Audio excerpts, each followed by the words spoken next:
Okay, so raise your hand for me if you can see financial planning topic. Why are beneficiary designations so important? Thank you. So some people just go jump into this section on YouTube. So if you're just joining us on YouTube, please hit the subscribe, like, and notification button. But we want to talk about beneficiary designations. So I'm going to draw on this board so you're going to see me looking down. Many of you know my story. There's a lot of reasons why beneficiary designations are important, but my oldest sister passed away of ovarian cancer about 15 years ago now. And if you've attended my classes, you've heard this story, but I talked to her before she passed away about, could I help her with anything, estate planning, anything. Now, there was no surprise. She knew she was going to pass away, but she told me everything was taken care of. And shortly thereafter, after she passed, my mother, who was 80 and change at the time, got a phone call that she was the beneficiary of my sister's only retirement plan. She worked for the same company from the time she was 16 to the day she died in her mid-50s. And it caused a lot of family turmoil. Let's just put it that way. And it's completely unnecessary because you should review these plans on a regular basis, and it should be at least once a year. So why are beneficiary designations so important? Let's first talk about what is a beneficiary designation. Well, there are certain contracts and investment types and documents that allow you to name a beneficiary, and that is you're listing who your funds want to go to. And I'm gonna just put a note here: contingent. So primary.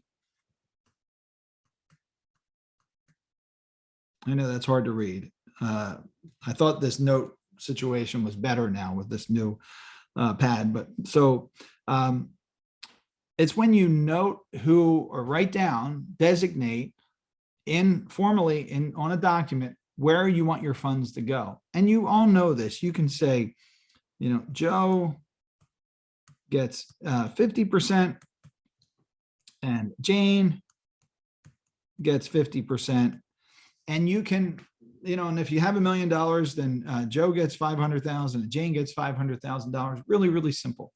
So you can just change it whenever you want, but name your people who they're going to go to. And you can also name a charity. It could be charity, right? There could be a charity as a beneficiary. So you could do a third, a third, a third, or you could do it however you want to. You can also, so in this case, we're talking about a primary, and a primary. Now you could say, all right, well, I wanted to go to Jane and Joe, but if one of them passes away, we're going to name this charity as contingent, and then their portion is going to go to the charity. If they both pass away, then they both go to charity. Or you can name individuals as contingents. You can name a trust as a contingent. You can name a trust as a primary. You can name almost whomever you want. Can't really name minors, right? So you've got to be mindful of that. You'd want to name a trust for the minor, but you want to have this conversation with your estate attorney or your financial planner. But it's important to name somebody. And you have this ability in retirement plans, for sure, IRAs, traditional and Roth, you can name your beneficiaries. Any life insurance policies, you name beneficiaries, and any annuities allow you to name beneficiaries. If you don't name beneficiaries, what happens? So no beneficiary, we'll come back to this one, no beneficiary designation, it goes to probate. So instead of going to John and Jane directly, and that usually happens within 30 days, let's just say, it goes to court. Now, I don't know about where you live, but right now it's gotten a little worse, but it's about 18 months to go through the probate process. You know all the reasons why you might want to avoid probate. It takes a long time. It's public. Somebody who you don't know may be making the decision for you, but it takes time, and it also costs money. Whereas if you name your beneficiary designation, it goes directly to that person. Another thing is eligible designated beneficiaries can still stretch.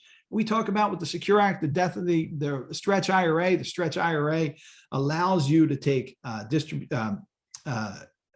distributions each year, so you minimize the amount of tax that you have to pay immediately, or it gets you out of that 10-year rule. But with a stretch IRA, you can take it over your lifetime, right? So if you're an eligible designated beneficiary, now remember who those eligible designated beneficiaries are: surviving spouses. Now, surviving spouses, I don't know why it's not letting me write in there, but you can see it. Surviving spouses have their own rules. They can treat an IRA as their own, roll it into their own IRA, or have it as an inherited IRA, still do a stretch IRA if that makes sense to them. Minor children of the account owner. So a minor child, if they're able to do the stretch IRA, they're able to, think about it, they could take it over their lifetime. They can make that last a long period of time and potentially get a lot more out of that IRA. Disabled individuals, the chronically ill, and beneficiaries not more than 10 years younger than the IRA owner. Everybody else has different rules. Those rules are complex now, as we've talked about many times. The funds had to be distributed by the 10th year, the year following the death, unless the person who passed away, who was the original IRA account owner, had already begun their required minimum distributions. Then required minimum distributions also have to continue during that time, and it has to be distributed by 10 years. But if you're an eligible designated beneficiary, you can still do a stretch IRA. So without naming a beneficiary, though, that doesn't happen. If you don't name that eligible designated beneficiary, that stretch option is gone. You want to, of course, name the people, person, organization that you want to receive your money. Don't leave it to probate. Don't leave it to somebody else's decision. And even if it goes as per my last will, why? I see that still sometimes where people come in and they say, well, my attorney said just to name it as per my last will. Well, that goes to probate. That costs money and takes time. And it's just why. When you can, because they might say, well, because I have 5 different beneficiaries of my will and a trust, that's fine. Just list them on your documents. Much faster, much easier, and you can change it every year. You change it as much as you want, not even just every year. The other thing you got to be aware of with beneficiaries, and this is why you should review them every year, is beneficiaries win. A vast amount of the time, if, for instance, I am named beneficiaries of your retirement plans or annuities, life insurance, anything that's available to be named as beneficiary, and somebody else is named in your will, I'm going to get your money. So you folks don't want to leave your money to me, right? So of course I'm joking about this, but if you name somebody as beneficiary, just like what happened to my mother, Sarah, her name was, she was the beneficiary of my my sister's 401k. Her husband, his name was Chick, or is Chick. I'm sure she wanted Chick to be the beneficiary of the 401k, but it was never changed. So the will was changed, but what would have happened is, he could have received some of it, but my mother would have received the rest of it. So what she did was she disclaimed it and it went right to him. But he had less options at that point. He could have, if it was structured differently, naming children, things like that, it would have been much better. But I'll get off of that soapbox. But the beneficiary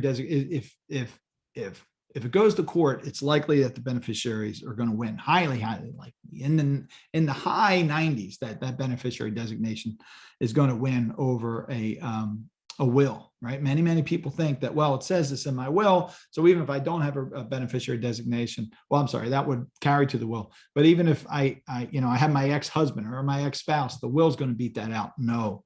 And the ex-spouse is a really good example, because that falls to each individual state. All right, the last thing I'll say about beneficiaries is it's not just these things that you can act. Whoop, what happened there? Hold on. Now my EDB came over. Okay. These things technically have beneficiary designations, but we have other things available to us depending on where you live that act like beneficiary designations. And that's TOD, that's transfer on death. These are usually investment accounts, brokerage accounts or investments. And POD, these are bank accounts. You can set these up and name really beneficiary type designations on these documents. Be careful. You don't want to overdo it. You want to make sure that you've got some funds in your estate to pay bills and expenses. But these work the same way when it comes to it. Just like beneficiary designations, you name the individuals, individual A, B, and C, and these funds go directly to them after they're notified of you passing, just like beneficiary designations. TODs are really simple. Most investment firms are up to speed on these.